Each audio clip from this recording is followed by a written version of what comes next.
છેલ્લે સુધી અમારું નામ હતું, પહેલા નંબર પર મારું જ નામ હતું કે નયનાબેનને સમજાવી દઈએ અને સમજી જશે. જેવી અંકિતાના નામની સત્તાવાર જાહેરાત થઈ કે તરત જ ભાજપના પાયાના કાર્યકરો ભારે રોષમાં જોવા મળ્યા છે. વર્ષોથી પાયાનું કામ કરનારા કાર્યકરો સવાલ ઉઠાવી રહ્યા છે કે શું માત્ર સોશિયલ મીડિયાના ફેમ પર ટિકિટ આપવી વ્યાજબી છે? વર્ષોથી પાર્ટી માટે પરસેવો પાડનાર કાર્યકરો આ ડિજિટલ એન્ટ્રીને પચાવી શકશે કે કેમ, એ મોટો પ્રશ્ન છે. અને આ વિરોધોના વંટોળ વચ્ચે ખુદ અંકિતા પરમારે શું પ્રતિક્રિયા આપી, આવો સાંભળીએ. સૌપ્રથમ તો હું પાર્ટીની દિલથી આભારી છું કે મારી પર વિશ્વાસ મૂક્યો.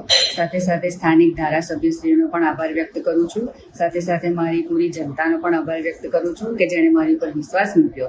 અને તાલુકા પંચાયત પ્રમુખ તરીકે હું ફરજ બજાવી ચૂકી છું. ત્યારે જે લોકોના ખભે ખભા મિલાવીને મેં કામ કર્યું છે, લોકોએ જે મારા પર વિશ્વાસ મૂક્યો છે, જેના કારણે આજે મને જિલ્લા પંચાયતમાં દાવેદારી કરવાનો તક મળ્યો છે અને ટિકિટ પણ મળી છે, તે બદલ હું સૌની ખૂબ ખૂબ આભારી છું. નયનાબેન પણ ભારતીય જનતા પાર્ટીના સનિષ્ઠ કાર્યકર્તા છે અને મારે એમના સાથે એવું કંઈક છે નથી. એ પણ મારા બહેન સમાન જ છે અને મારે પણ એમને સાથે ચાલીને જ કામ કરવાનું છે. અને અમારા એવા પ્રયત્નો છે કે નયનાબેનને સમજાવી દઈએ અને સમજી જશે એટલી મને ખાતરી છે.